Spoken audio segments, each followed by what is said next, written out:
Hello everyone, welcome to my channel. My name is Ari, and today we're going to have some more stories about our toxic life. But before we start, it would be so much appreciated if you would subscribe to my channel, like the video, if you enjoy it, and maybe leave a comment down below. These simple clicks would mean a lot to the future of this channel and really reward the effort that I put in every day. And now without further ado, let's go. Today's first story. In this story, Opie, married for 3 years with a toddler and another baby on the way, faces a crisis when discovering explicit photos on their wife's phone, revealing a long-term affair with a coworker. Despite personal stressors and attempts to maintain family life, the wife's betrayal and gaslighting strain the relationship. The couple, in lockdown, contends with the impact on their children. Financial instability adds to his challenges, with impending marriage counseling as a last resort. My wife and I have been married for 3 years and have a 2-year-old son with a very recent pregnancy. 10 weeks for our next baby. We both work from home and have been locked down for the past year almost, so we have been living with and seeing each other every day, none of which I am complaining about. I actually love being with the family. There are other stressors in my life, though. I have low self-esteem. I stress about money, I stress about my extended family's health, and I stress about my job. But I try not to let any of this affect my family life, at least with my son. My wife is fully aware of the stress I feel I have expressed. I am stressed enough times, and I accept most of it cannot be changed at this time. My wife and I are open with each other about everything. At least, so I thought. And we both have our faces registered for unlocking on each other's phones. I had full trust in her and never once doubted anything she was doing on her phone, no matter the hour or lack of response while she was on social media. I let her have it because I fully trusted her. Cut to last week, and I was just bringing her phone to her from another room. The phone was lying down flat, and I turned the screen to face me, like I generally do, expecting to see her home screen picture of our son. Instead, it opened to her photo gallery, and I found some barely clothed pictures and one incriminating, one of her lying down and slightly pulling her underwear. I didn't want to believe what I was seeing and handed her the phone, but it was killing me and I had to confront her to ask what those pictures were. This is where the lies started. Her first response was to just say, "I want to feel good about myself before I get the bump from pregnancy." I called BS on that and said you don't take pictures in those poses for that. She confessed that she was sending them to someone, but that was all it led to. I didn't want to know who or how it happened. I was just starting to process everything. I chose to ignore it for that day, mostly because I was in shock and also because I had to take care of our toddler. I was distant the whole day, not wanting to be with her. I wanted space. I browsed Reddit, Quora, and any other forum for information or advice. That night I had no one to talk to and nowhere to go in lockdown. I barely slept, and the next day I demanded to know who it was. Turns out it was a guy from work, and they had been using their work team's chat to communicate. I asked her how far it went, and she said just the pictures, nothing more. I suspected more BS and then asked to see the chats on Teams and on Instagram. She was hesitant.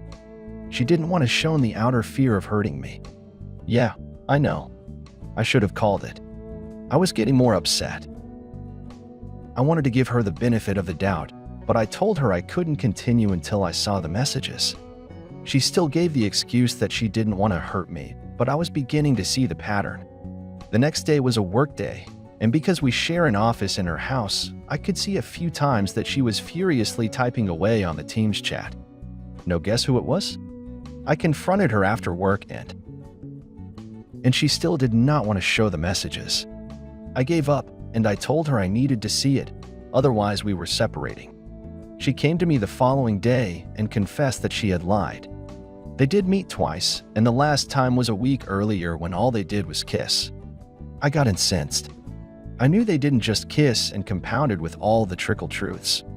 It was even crazier to think I believed that. I demanded then and there that she showed me the chats. I knew she had deleted the messages on Instagram and the slimy affair partner was trying to purge his chat messages. The sheer volume of messages was telling. I saw messages for a whole 2 hours going back 3 months. It started off flirty, then crossed a line, becoming sexually charged, even expressing how they would have sex with each other. She was pining for him on the chats, and what was worse was that they both stated what they were doing was wrong but continued to do it.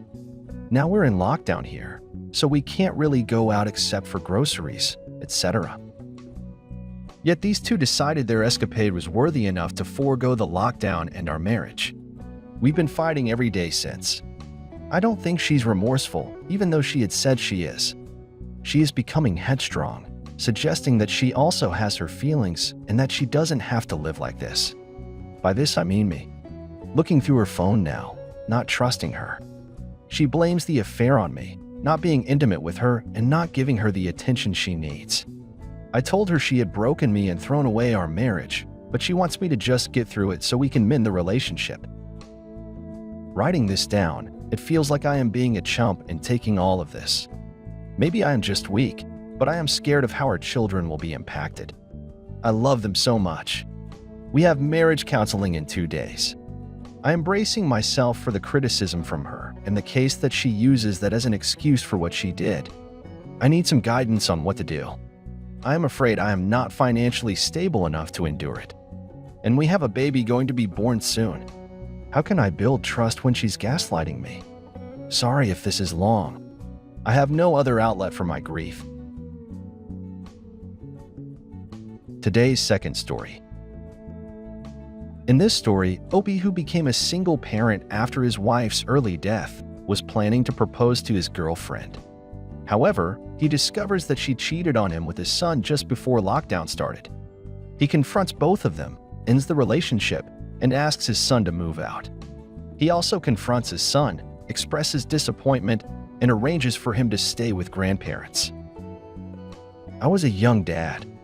My now late wife and I had my son before we were even 17. She sadly died suddenly at 22, not long after we got married. And I've been a single dad since. It's been tough, but I think up until this I did my best. I hadn't had time to have any relationships really, up until I met her. I threw myself into being a dad and concentrating on my business. I'm not saying I've been a monk. I just have not had anything serious. Never anyone serious enough to introduce my son to. But just under 3 years ago, I met AJ. I wasn't expecting it, but before long I was head over heels. The first 6 months or so were more casual, but when we realized we loved each other, we made it official. I was even planning to ask her to marry me next month on her 26th birthday. I was even going to ask my son to be my best man. I didn't introduce them at first due to not being sure how he'd take it. So we waited a while. But after they met last year, we've since all hung out and everything has all been good. Granted, this year they haven't seen each other much due to lockdown and him being at uni, but I didn't think anything of that. I couldn't see her much this last month due to the lockdown again. However, I've noticed as the past couple of weeks have gone on that she had been a bit quiet and moody. I had asked her about it, and she put it down to being overwhelmed. Likewise, I have noticed it in my son being a bit withdrawn. But I assumed he's been busy with uni. When I finally saw her again this weekend, I really noticed, so I called her out on it. She broke down and admitted she cheated on me. Just like that. I was shocked, so I was trying to get it out of her, and she admitted it was with my son. Just before lockdown started in November, she was out with her mates and she bumped into my son in the pub. They got pissed, shared a taxi, and ended up drunkenly having intimate. I basically threw her out there, and then, saying I never wanted to see her again. She was begging me, pleading, and making a scene and everything.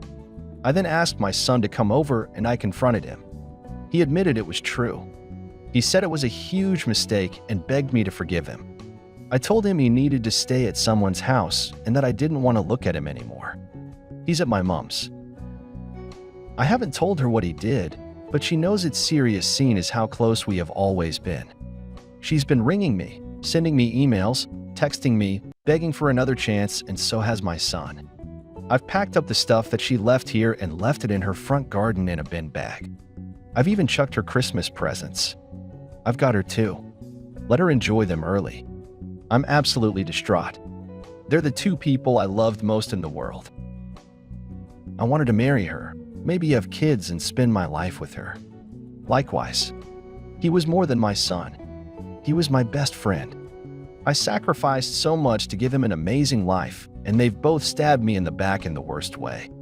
I don't think I'll ever forgive them ever again. They're welcome to each other as far as I'm concerned. I feel so hurt. Update. I wasn't planning to originally do an update because of so many abusive comments/texts received last time. But on the other hand, I had so much support, I thought I'd update those who have been supportive. So I basically met up with AJ, my ex. I asked her the truth, what went on, and whether there was anything else going on previously. She was really passionately saying no.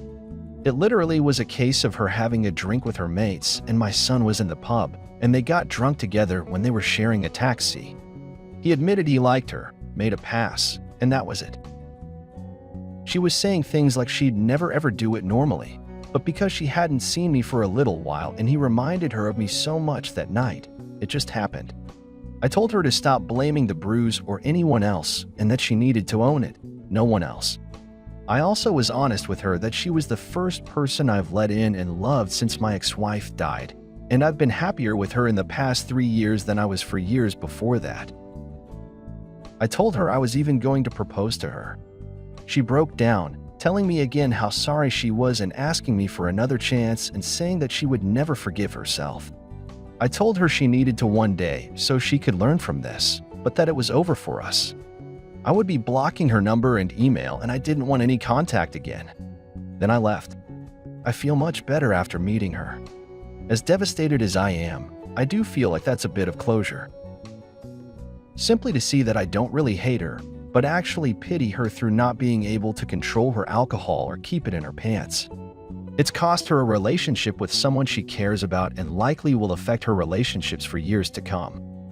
Not that I don't think she's any less responsible or deserves the outcome. It also helped me to truly see how immature she is. Before this, I was blissfully ignorant because I was happy. Now it's made me really conscious of it. Never again now, my son. I realized the other day when I made my post, I was very angry and the way I was typing it seemed like it was going to flat out dissound him. But let me stress, he's my son, my flesh and blood, and I love him dearly. He's also my wife's son, and I could never just get rid of him for her. But he has let me down and really hurt me massively, and I have lost not just all respect but trust in him. So I met him also and heard his side of the story. It was largely the same as hers, but the difference was he said she was being really flirty with him, and she said he really reminded her of me, and that's when he told her he had a crush and made his move. I told him what I wrote out above, that I love him but have no respect for him or can trust him anymore. I told him also about my plans, that I was going to propose to her and even have him as my best man. He was gutted, just really silent, and started crying. I told him we needed to have no contact for a while, that he needed to get a job and not work with me on weekends as he does at the moment. And we needed to talk to my folks to see if he could stay with them for a bit, but in order to do so, I wanted him to be a grown-up and tell them why to their face and deal with it as a grown-up. So I drove him there and made him tell them they were devastated, not just upset but the look in my mom's eye. I'll never get over that. She told him how disappointed she was in him and that she never thought he'd do something like this. I asked her if he could stay there for the foreseeable future but not for free. He had to pay his own way, proper board, contribute towards the bills, buy his own food. She agreed out of respect for me. I also sat him down and showed him that I transferred over a large amount of money and explained that was the money I was saving for AJ's engagement ring. But seeing as what had happened, I wanted him to have that as a reminder and to use it to pay his grandparents' rent. If nothing else, he was absolutely at that trying to give it back to me. I told him if he did that we definitely were done. We've agreed on no contact, at least until Christmas, and then we all, me, him, my folks could spend Christmas together. I've been largely reflecting for the past few days, mainly on me, and why I went for AJ in the first place. I was extremely flattered when she asked me out, even though I'd never normally consider anyone that young. But in hindsight, she was the same age as my wife when she died, had the same ethnicity, mixed race, and also even did the same sort of job. So I guess I went for it because she was like my late wife, which honestly makes me really sad. I know I can't blame anyone else for that, but it made me realize also that she, AJ, was only my second ever serious relationship in my life. Like, imagine that a 37-year-old guy having that few relationships, that a girl 5 years older than my son is a huge chunk of my relationship experience. It also makes me miss my wife massively. I've been just having a bit of me time the past few days. Having an Alan Partridge marathon that was mine and my wife's favorite thing to watch together. It helps me feel close to her when I'm down. I'm seeing if I can get in touch with the old therapist I was seeing after my wife died and make an appointment with him. I might see if he can take my son on 2-edit. A few people have pointed out we might not be able to see the same therapist due to a conflict of interest. I didn't think of that, so maybe I'll get a recommendation from him for someone else suitable. Thank you. I definitely need to work on myself before I ever date again. I think I have too many issues to be a good partner at the moment, and when I do, I'm not dating anyone her age again. I think I'll do a strictly 80s policy of only going for people born in the definitely no one born after 1989.